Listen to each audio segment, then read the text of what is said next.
Hi friends, new stories are here. What's your favorite holiday? Drop your answers in the comments and don't forget to subscribe. First, let me preface this by saying that I have no history of hallucinations, paranoia, or any mental illnesses of any sort. I'm only sharing my story on here in hopes that someone will believe that I'm not crazy, and that this actually happened. As of right now, my parents, my friends, and the school faculty all think that I'm imagining the crazy events that happened a few days ago. I'm obviously not going to say what school I go to, but I can tell you that it is a high school, and it is a religious school in America. So last Thursday, there wasn't supposed to be any school due to a faculty meeting. Every Monday, we are regularly emailed the upcoming events of the week. The schedule looked a little something like this. Week at a glance. Monday, driving safety chapel. Tuesday, sneak peek of upcoming play in the Performing Arts Center. Wednesday, winter formal announcements. Chapel Thursday, no school, faculty meeting. Friday, praise and prayer chapel. So, as you can see, it clearly states that there is no school on Thursday. Faculty meetings occur a lot, so it's pretty normal for us to have 4-day weeks a few times a month every couple months or so. On Wednesday, teachers were telling us to have a good day off. My classmates were yawning and expressing how thankful they are that they get to sleep in on Thursday. The last thing I remember is my principal standing at the school gates telling everyone to, and I quote, "Have a great day off tomorrow." Anyway, that night I received an email from the school informing everyone that the teachers decided to postpone their faculty meeting to next Thursday, and tomorrow will be a school day. Yes, I double-checked the email sender and the school email was legit. No spelling errors or anything that seemed off on that matter. So I told my parents, and they were confused because they hadn't received an email saying that tomorrow we actually do have school. The school tends to send delayed emails frequently, so they brushed it off. The next morning, I did my usual routine and grabbed my keys and headed to school early, so I can snag one of the delicious pineapple smoothies and breakfast burritos they sell at the school cafe. Anyway, nothing seemed off until I parked and got out. School started at 8:30 and it was 8:05. Everybody was here. The thing is, they, or basically every student I saw, seemed off, like they were robots, or as if they were creatures mimicking human things. For example, there was a girl laughing. Doesn't sound odd, right? Well, her laughing sounded just like a recording, like it was on loop. Exact same time, same little squeal at the end, but her smile wasn't right. She looked really nervous and her eyes were on me the entire time.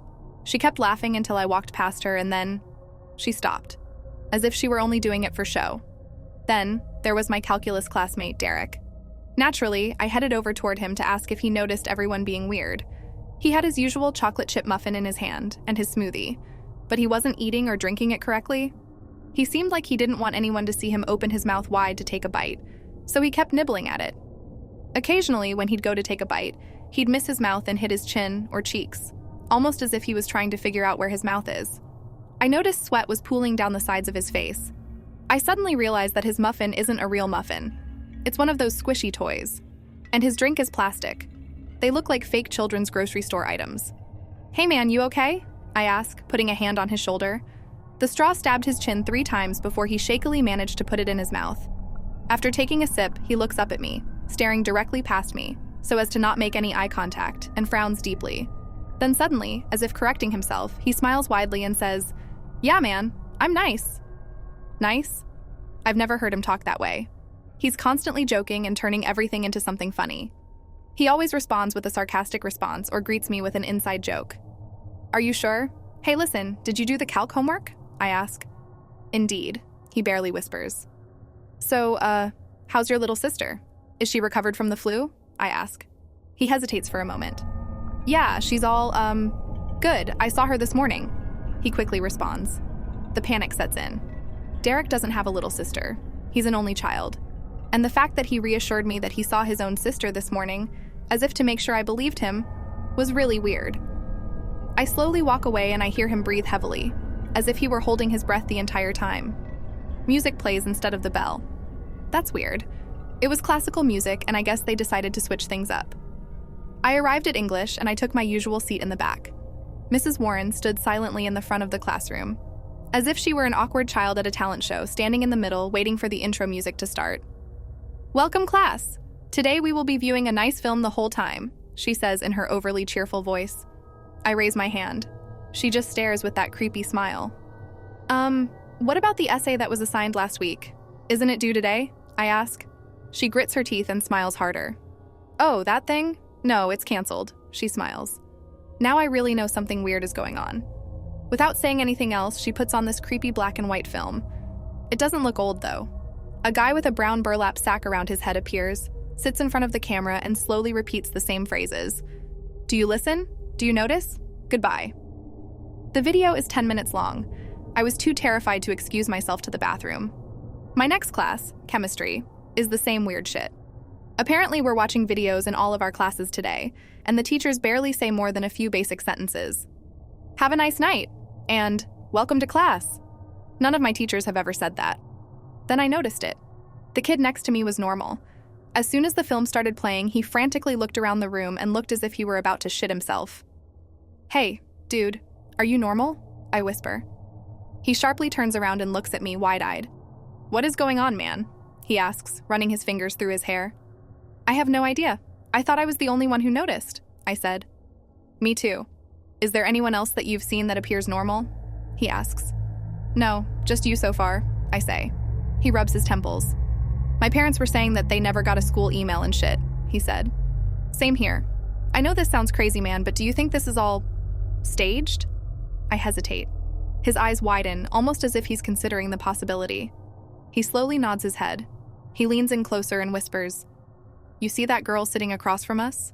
He says. Casey, I say. Yes. Her shoes are on the wrong feet and her dress is on backwards. That girl cares more about her appearance than her own damn family. How do you explain that? He says. Come to think of it, almost all the students had one weird thing about them. Connor didn't have his braces on when he had them on yesterday. Alyssa was wearing glasses when she's never had glasses in her life. She always flaunted how perfect her vision is. Daniel had blue eyes instead of brown. Jacqueline, a 4'10" cheerleader, sat tall, nearly 5'7" in her seat. She didn't have her crutches either, or her broken leg like she did yesterday. Hey, look, as soon as this class ends, you and I make a run for it out of the emergency exit, he says. I nod my head and wait for class to end. When the music plays, we slowly but casually get out of our seat. I'm Xander, by the way, I mutter. Dylan, he whispers back. As soon as we were out the door, we couldn't handle the creepy weirdos and their smiling anymore. We made a mad dash to the door. Before we could even get out of the hallway, Dylan was violently pulled back by one of them, a blonde girl.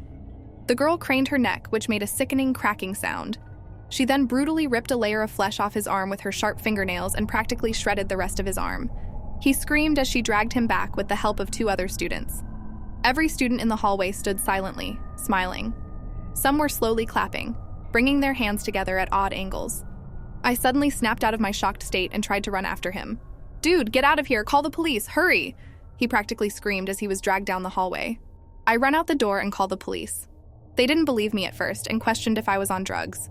I insisted that they come to my school and they finally obliged. When they arrived, the school was completely empty. There was no trace of anyone being there today.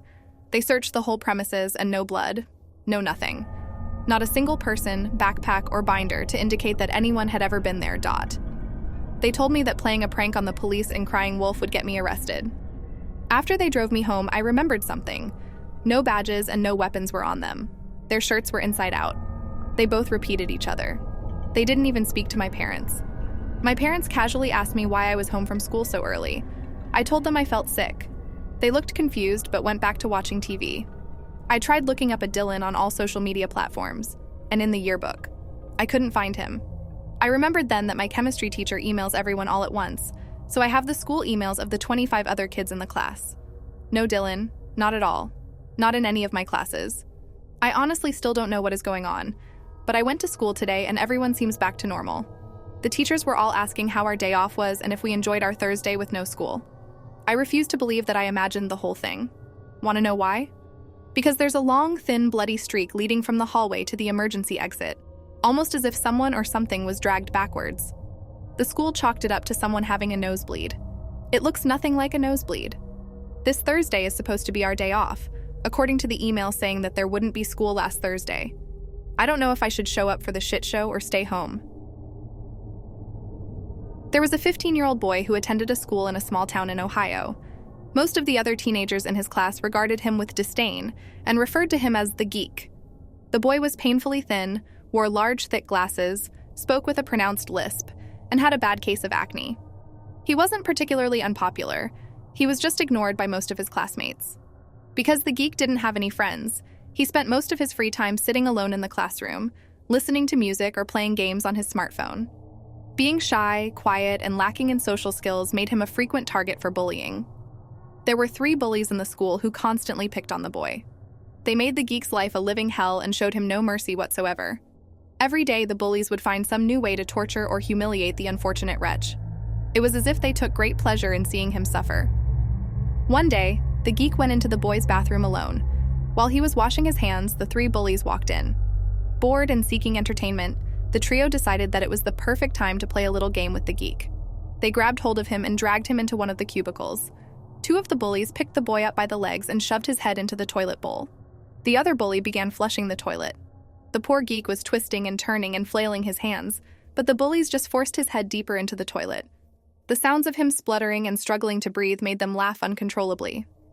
After they had their fun, the bullies let go of the boy's legs. They were shocked when his limp body collapsed on the tiled floor. His mouth was slack, and his eyes were glazed over. He wasn't breathing. The horrible realization began to dawn on them, and the 3 boys began to panic. They had accidentally killed the geek. The bullies never planned for this to happen and frantically tried to figure out what to do. They didn't want to get caught, so they broke into the janitor's closet and stole a hacksaw. There, huddled in the grimy toilet cubicle, they sawed the geek's corpse into 3 pieces. Then, they removed one of the bathroom's ceiling tiles and stuffed his dismembered body parts into the dark recess. After that, the bullies fetched a mop and cleaned up all the blood on the floor. They replaced the ceiling tile and ran out of the bathroom, hoping the dead boy's remains would never be discovered. The bullies made a pact with each other, swearing that they would never tell anyone what had happened that day. For a while, all went well for the 3 remorseless bullies.